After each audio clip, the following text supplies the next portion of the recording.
বিসমিল্লাহির রহমানির রহিম। প্রিয় শিক্ষার্থী বন্ধুরা, তোমাদের সবাইকে চলতরিতের গাণিতিক সমস্যা পর্ব 9 এ স্বাগতম। তো আজকে ক্লাসে আমি খুবই গুরুত্বপূর্ণ তিনটা সার্কিট নিয়েছি। এই তিনটা সার্কিট তোমাদের সলভ করাবো। আমি জানি এই তিনটা সার্কিট আমরা অনেকেই বুঝি না। এই তিনটা সার্কিট আমাদের কাছে অনেক বেশি কঠিন, অনেক বেশি কঠিন। এই তিনটা সার্কিট সলভ আমরা অনেকেই বুঝি না। তো আজকে দেখি, আজকে ক্লাসে তোমাদেরকে তিনটা সার্কিটের সলভ দেখানোর চেষ্টা করব। তো প্রথম সার্কিটটা কি বলছে, এখানে অনেকগুলো রোধ দিয়ে রাখছে, বলছে এ বিন্দু এবং এ ডি বিন্দু, অর্থাৎ এ প্রান্ত এবং ডি প্রান্তের মধ্যে তুল্য রোধের মান কত বের করতে বলছে। এই জন্য এখানে লিখে রাখছি আর এ ডি, অর্থাৎ এ প্রান্ত এবং ডি প্রান্তের মধ্যে তুল্য রোধের মান কত, এটা বের করা লাগবে। তো ভাই এই সার্কিটটা সলভ করার একটা সহজ পদ্ধতি আছে। তুমি যেই দুই প্রান্তের মধ্যে তোমাকে তুল্য রোধ বের করতে বলছে, সেই দুই প্রান্ত ধরে টান দিবা। এই যে এ প্রান্ত এবং ডি প্রান্ত ধরে টান দিবা সার্কিটকে। যদি সার্কিটকে টান দাও, দেখো তো সার্কিটের চেহারা এরকম হয় কিনা, একটু ফিল ফিল করার চেষ্টা করো। তুমি টান দিচ্ছ বা টান দিচ্ছ, খেয়াল করো টান দিলে এরকম চেহারা হয় কিনা। তখন এই যে এই প্রান্তটা এদিকে চলে যাবে, আর এই এই যে এই প্রান্তটা এটা নিচের দিকে চলে আসবে। ভালো করে খেয়াল করো, ফিল করো। আমি এইভাবে ধরে ধরে ধরে এইভাবে টান দিলাম, এই যে তার, এই যে ওয়্যার ওয়্যার ধরে এবার টান দিলাম। বলো তো এমন হয় কিনা? টান দিলে কিন্তু এমন চেহারাই হবে। এখন দেখো সার্কিটে যখন টান দিচ্ছে, তখন সার্কিটের রোধগুলো কেমন চেহারা হয়েছে। এখানে একটা রোধ আছে, এখানে একটা রোধ আছে, তারপরে এই যে এখানে একটা রোধ আছে। একটু মুছে দিয়ে ভালো করে দেখায়, এই যে রোধ। এবং খেয়াল করো এইখানে একটা রোধ আছে, এখানে একটা রোধ আছে, এখানে একটা রোধ আছে, এবং এইখানে একটা রোধ আছে। এবং বিন্দুগুলো যদি নাম দিই, তাহলে এটা এ আর এটা হচ্ছে ডি। আমাকে এ আর ডি এর মধ্যে কিন্তু তুল্য রোধের মান বের করতে বলছে। আর এই বিন্দুটার নাম দিলাম হচ্ছে সি, এই বিন্দুর নাম দিলাম ডি। বলো তো কারেন্ট আসার পরে রাস্তা পাবে কয়টা? এখন দুইটা, এই একটা রাস্তা, এই একটা রাস্তা। এবার কারেন্ট এখানে আসার পরে রাস্তা পাবে কিন্তু দুইটা, একটা এদিকে যাওয়ার, একটা এদিকে যাওয়ার। বা এদিকে যাইলে কোনো রাস্তা গেলে, যাইতে কোনো রাস্তা পাবে খুঁজে, অর্থাৎ এদিকে গেলে কোনো রাস্তাই নেই, তার মানে এই রোডটা কোনো কাজে লাগবে না। এই কারেন্ট এখানে আসার পর আবার দুটো রাস্তা পাবে, একটা উপরের দিকে, একটা নিচের দিকে। তো এইদিকে কোনো রাস্তা আছে? রাস্তা নাই, তার মানে কারেন্ট চলে আসবে কোন দিকে? এইদিকে। তার মানে এই রোডটা এই যে এইদিকে চলে আসবে। এই যে যেমন এখান থেকে কারেন্ট এসে এদিকে চলে যাবে, ঠিক সিমিলার ভাবে এখানেও তো কারেন্টটা ওদিকে না যে এদিকে চলে আসবে। আমার কথা বুঝতে পারছো? তাহলে আমরা এইটুকু বুঝতে পারছি যে হচ্ছে আমরা এখানে আসলে ডি বিন্দু, আর না এটা হচ্ছে সি বিন্দু, আর আরেকটা বি বিন্দু ছিল, সরি বি বিন্দুটা। তাহলে আমরা দেখে বুঝতে পারছি যে এখানে হচ্ছে এইখান থেকে কারেন্ট এসে দুটো রাস্তায় ভাগ হবে, যে একটা রাস্তা, এই একটা রাস্তা। এখানে এসে রাস্তা কয়টা পাচ্ছে? দুইটা, একটা নিচের দিকে, একটা উপরের দিকে। তো ভাই নিচের দিকে তো কোনো রাস্তাই নাই, তো কারেন্ট অযথা দিকে কেন আসবে? কারেন্ট তো শিক্ষিত, কখনোই ওইদিকে আসবে না, ওদিকে যাবে, এই যে এদিকে চলে যাবে। ঠিক আছে, এখানে এসে কারেন্ট কয়টা রাস্তা পাবে? দুইটা, একটা উপরের দিকে, একটা নিচের দিকে। তো উপরের দিকে তো কোনো রাস্তাই নাই, তো আমার ওই দিকে কারেন্ট যাবে না, কারেন্ট চলে আসবে এদিক দিয়ে। এদিক দিয়ে এসে এই যে এইভাবে চলে আসবে। ঠিক আছে, আমি যদি এই সার্কিটটাকে পূর্ণ করে দিতাম, একটা ব্যাটারির সাথে সংযোগ করে দিতাম, তাহলে সার্কিটটা চেহারা হইতে যেটা। এবার বুঝতে পারছো কিনা বলো? এবার এবার তুমি সার্কিটের তুল্য রোধ বের করতে পারবা না? খুব সহজে পারবা। দেখো আমি এই রোডটা কাজে লাগবে না, মুছে দিলাম। এই রোডটাও কাজে লাগবে না, মুছে দিলাম। এইবার বলো তো ভাই, এই দুইটা রোধ কিসে আছে? সিরিজে। না সরি, সিরিজে না, প্যারালালে। এই দুইটা দেখো সিরিজ আছে, এই দুইটা দেখো। এই রোধে যে কারেন্ট, এই রোধে দাও সেই কারেন্ট, কারণ এই রোধে যে কারেন্ট যায়, এই রোধেও সেই কারেন্ট যায়। দেখো রোধের মান কত ছিল ভাই? এখানে চারটা রোধের মান 4, যে 4, এই যে 4, এটা 4, এটা 4, এখানে 2 ছিল, এখানে 2 ছিল। বলো এর মধ্যে দিয়ে যে কারেন্ট যায়, এর মধ্যে দিয়ে সেই কারেন্ট যায় কিনা? অবশ্যই একই কারেন্ট যায়। তার মানে এই দুটো রোধ আছে সিরিজে, তাহলে দুইটা মিলে ক্যালকুলেশন করলে কয়টা রোধ হবে? একটা। তাহলে খেয়াল করো তো সার্কিটটা চেয়ারে কেমন দাঁড়ায়। দুটো মিলে ক্যালকুলেশন করলে কয়টা হলো? একটা। একটা মান কত? 8। এবার বলতো এই দুইটা কিসে আছে? সিরিজে, কারণ এর মধ্যে দিয়ে যেই কারেন্ট যাবে, এর মধ্যে দাও সেই কারেন্ট যাবে। তাহলে দুটো দুইটা কিসে আছে? সিরিজ আছে। তাহলে দুইটা তুল্য করলে কত হবে ভাইয়া? 8। যোগ করলে কত হবে? 8। তাহলে এটা এই 4 আর 4 যোগ করলে কত হয়? 8। তাহলে পাইলাম 8। এই সামনে একটা রোধ ছিল 2, এই যে 2। বুঝতে পারছি? এই যে 2 ওহম আর একটা রোধ, এই যে। এবার বলতো এই দুইটা কিসে আছে ভাইয়া? এটা তো 2, কিসে আছে ভাইয়া? প্যারালালে। তো দুইটা একই মানের রোধ প্যারালালে যদি যুক্ত থাকে, তাহলে তুল্য রোধের মান হয় তাদের যে কোনো একটার অর্ধেকের সমান। তো দুইটা একই মানের রোধ প্যারালালে যুক্ত আছে না, তার মানে তুল্য রোধের মান হবে এদের যে কোনো একটার অর্ধেকের সমান। তাহলে এখানে 8 এর অর্ধেক কত? 4। তাহলে দুইটা মিলে যে একটা রোধ বের হবে, সে একটা রোধের মান কত হবে ভাইয়া? 4। সার্কিটকে রিড্র করলে দেখো তো সার্কিটের চেহারা কেমন দাঁড়ায়। এই যে এরকম না? বলো এই 2 আগে থেকে ছিল, এই 2 আগে থেকে ছিল, আর এই দুইটা মিলে একটা হলো, সে একটা, যে একটা, এই একটা মান কত? 4। বলো এই 2 আর 2, সরি এই 2, এই 4, এই 2 কিসে আছে? এবার সিরিজ আছে ভাইয়া।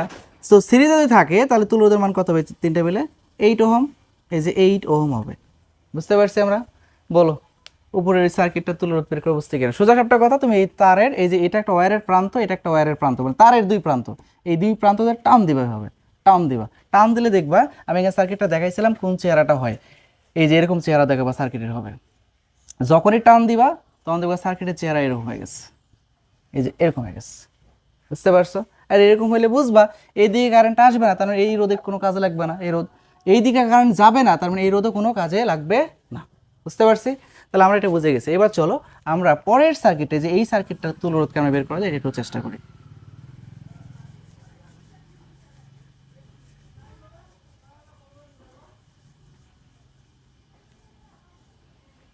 তো আমি এটা একটু মুছে দিলাম।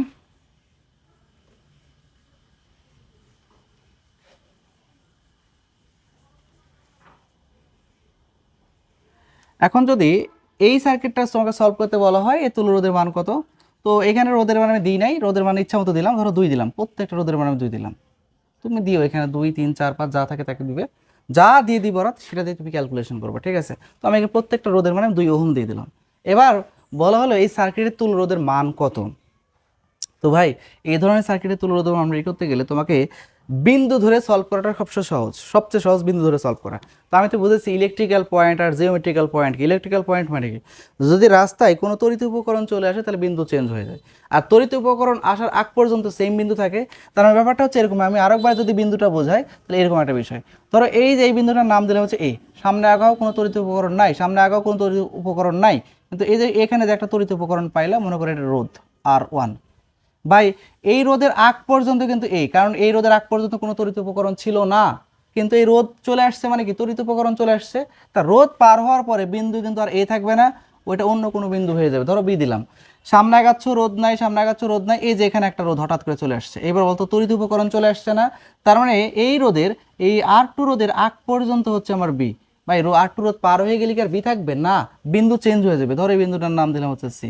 আমরা নিশ্চয়ই বুঝতে পারছি, মানে যতক্ষণ তড়িৎ উপকরণ না আসবে ততক্ষণ পর্যন্ত সেম বিন্দু। বোঝা গেছে? বুঝতে পারছি? তাহলে দেখি তো আমরা এটা সলভ করতে পারি কিনা।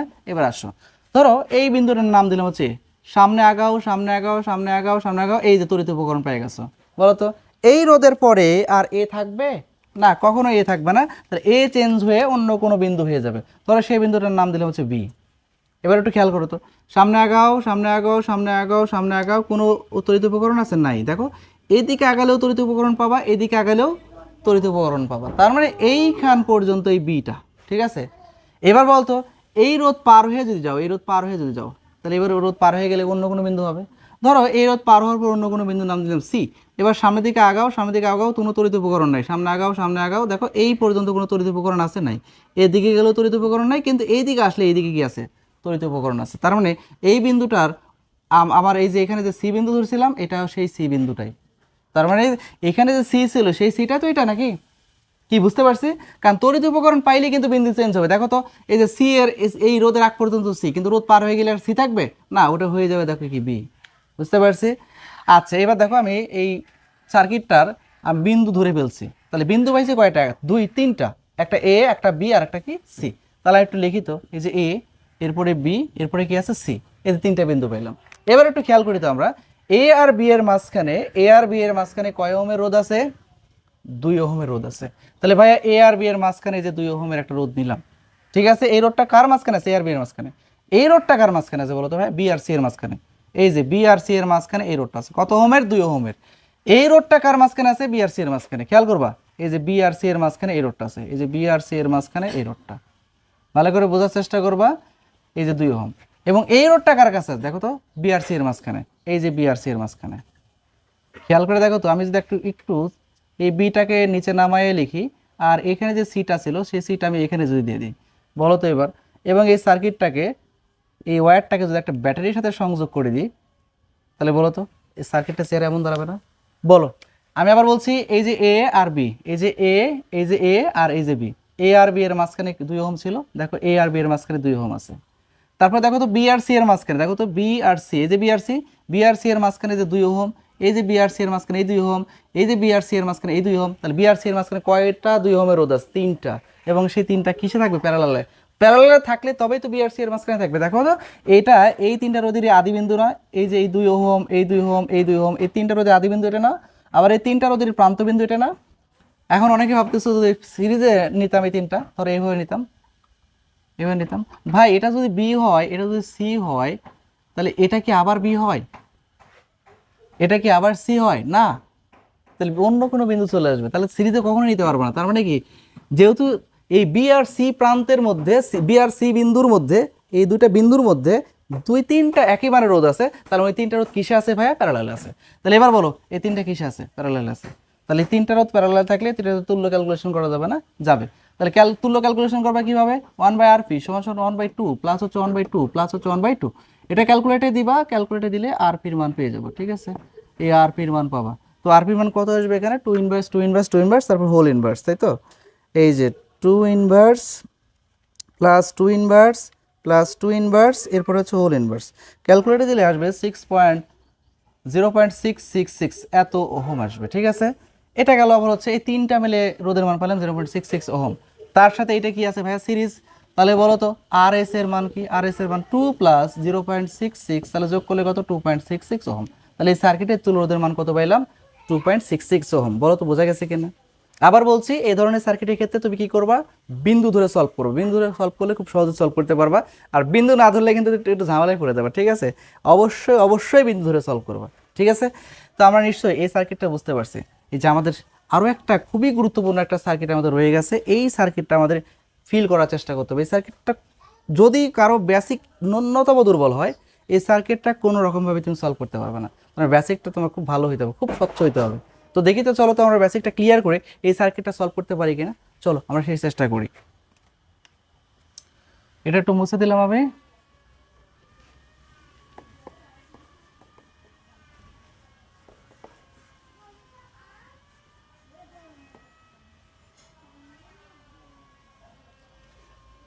দেখো এই সার্কিটে কি বলা হচ্ছে, বলা হচ্ছেটা কি এর আগে বুঝি।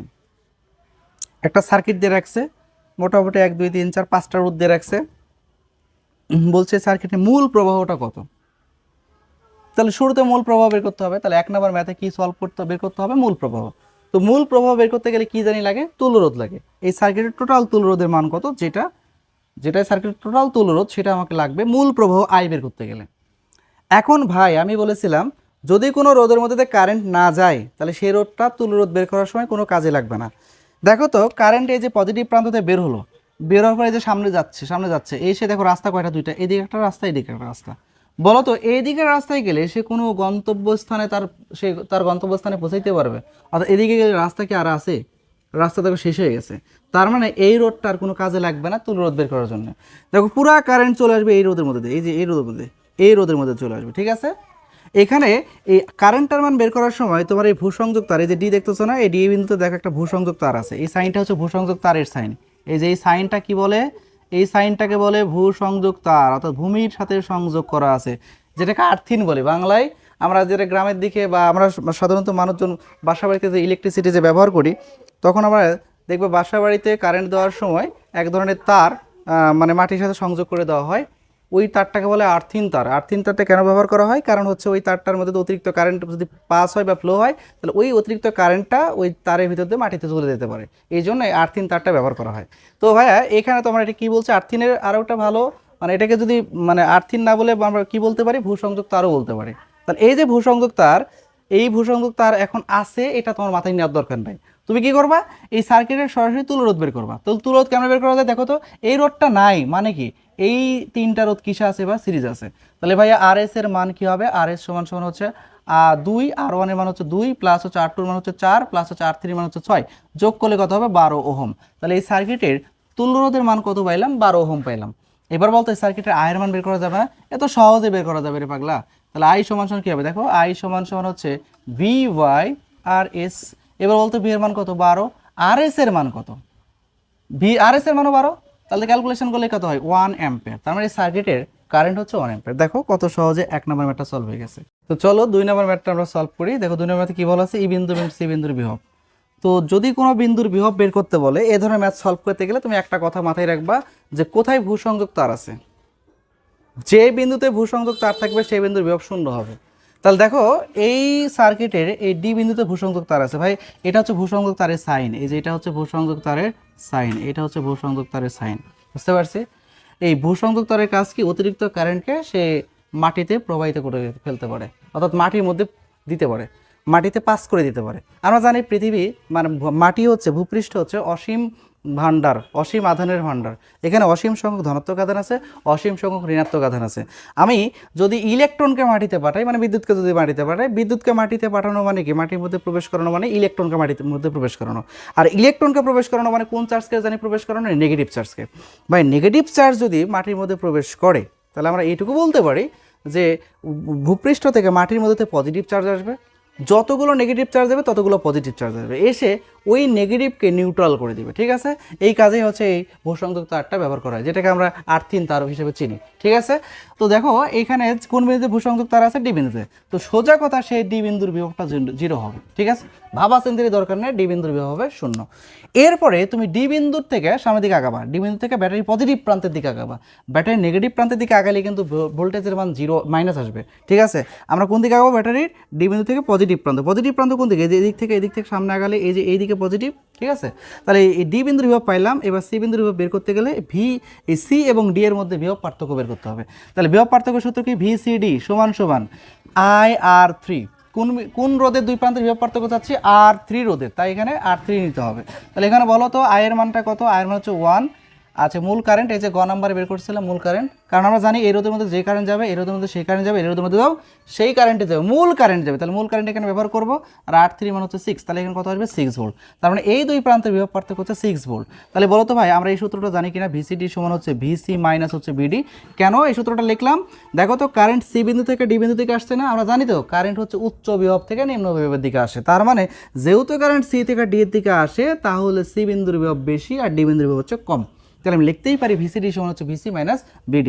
বলো তো VCDর মান কত, VCDর মান হচ্ছে 6 ভোল্ট, আর VCর মান বের করব, ডি এর মান হচ্ছে, VDর মান হচ্ছে 0। তাহলে অতএব VCর মান কত আসে, 6 ভোল্ট। তাহলে দেখো আমরা এই যে সি বিন্দুর বিভব পেয়ে গেছি। এবার বলতো সি বিন্দুর বিভব যদি পাই, তাহলে খুব সহজে বি বিন্দুর বিভব পাওয়া যাবে।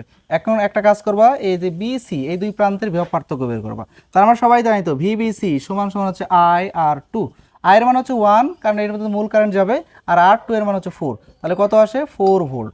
তাহলে আমরা বুঝে গেছি এই যে VBC এই দুই প্রান্তের বিভব পার্থক্য হচ্ছে 4 ভোল্ট। তাহলে আমরা এই কথা লিখতে পারি না, VBC সমান হচ্ছে VB মাইনাস হচ্ছে VC, লিখতে পারি। এবার বলো VBCর মান কত, VBCর মান হচ্ছে কত, VBCর মান বের করলাম, এই যে 4, আর VBর মান আমি বের করতে চাচ্ছি, আর VCর মান হচ্ছে কত, 6। এখন খেয়াল করো তো, এই 6কে বামে নিয়ে আসলে কি হতো, প্লাস। আচ্ছা, প্লাস যদি হয় তাহলে VB সমান সমান কত হবে, 10 ভোল্ট, এই যে 10 ভোল্ট। তাহলে দেখো আমরা এই বি বিন্দুর বিভবটা পেয়ে গেছি। এবার বাকি আছে কোনটার ভাইয়া, এই বিন্দুর বিভব। আচ্ছা, আমাকে কিন্তু কোশ্চেনে এই বিন্দুর বিভব বলে না, আমার বলছে এই বিন্দু এবং সি বিন্দু। এই যে আমরা দেখো সি বিন্দু পেয়ে গেছি, এই যে এটা হচ্ছে আমার সি বিন্দুর বিভব এটা, আর আরেকটা চাইছে কোন বিন্দু, ই বিন্দু। তো এই বিন্দুর বিভবটা বের করতে গেলে এই বি বিন্দুর বিভব দরকার। কেন, কারণ দেখো ই বিন্দুর পরে কারেন্ট কিন্তু বি বিন্দুর পরে কারেন্ট কিন্তু এই বিন্দুর দিকে যায় নাই, পুরো কারেন্ট চলে আসছে কিন্তু যে এদিক দিয়ে, আর 2 এর মধ্যে দিয়ে চলে আসছে, কারণ এদিকে কোনো রাস্তা নাই। যেহেতু এদিকে কোনো কারেন্ট প্রবাহিত হয় না, অর্থাৎ এই 20 ওহম রোধের মধ্যে দিয়ে কোনো কারেন্ট যায় না, তার মানে এই বি বিন্দুর বিভব আর ই বিন্দুর বিভব হচ্ছে সেম বিভব হবে। তখন আমরা এই বি বিন্দু আর ই বিন্দুকে আলাদা কোনো বিন্দু বলবো না, ওইটাকে একই বিন্দু হিসেবে ধরবো। আর একই বিন্দু হিসেবে যদি ধরি আমরা, তাহলে বি বিন্দুর বিভব যেটা আসবে, ই বিন্দুর বিভব সেটাই আসবে। আমরা কি বুঝতে পারছি? আবার বলছি, যেহেতু কারেন্ট এই বি প্রান্ত থেকে ওই দিকে আর যায় না, এই বিন্দুর দিকে যায় না, কারেন্টটা চলে আসে কোন দিকে, এই দিকে, এই যে R2-র দিকে চলে আসে। কেন চলে আসে? কারণ ওই দিকে কোনো রাস্তা নাই, এইদিকে রাস্তা আছে। যেহেতু কারেন্ট ওইদিকে প্রবাহিত হয় না, তার মানে এই বি বিন্দু আর ই বিন্দু আলাদা কোনো বিন্দু না। তখন এই বি বিন্দুর বিভব যেটা হবে, ই বিন্দুর বিভব সেটাই হবে। তার মানে আমি বলতেই পারি, যেহেতু বি বিন্দুর বিভব হচ্ছে 10 ভোল্ট, তার মানে আমি বলতে পারি হচ্ছে ই বিন্দুর বিভব হচ্ছে 10 ভোল্ট। এই হচ্ছে আমার কাহিনী, এই অঙ্কের আনসার। এখন এই কোশ্চিনে যদি তোমাকে আরেকটু জুড়ে দিত, দিয়ে বললো যে এ বিন্দুর বিভবটা বের করো, তখন তুমি কি করতা? ভাই এ বিন্দুর বিভব যদি বের করতে বলতো, তাহলে সোজা হিসাব, আমরা VAB বের করতাম। তাহলে VAB সমান সমান কি লিখতে পারি বলতো, IR1। বলতো I এর মান কত, I এর মান হচ্ছে 1, আর এর মান কত 2, তাহলে কত আসো 2 ভোল্ট আসতো। তাহলে আমরা এইটুকু জানি VAB সমান সমান হচ্ছে VA মাইনাস হচ্ছে VB। তুমি এবার বলো VAB-র মান কত, VAB-র মান হচ্ছে 2 ভোল্ট, আর VA বের করবো, VB-র মান কত ভাইয়া, VB-র মান হচ্ছে 10।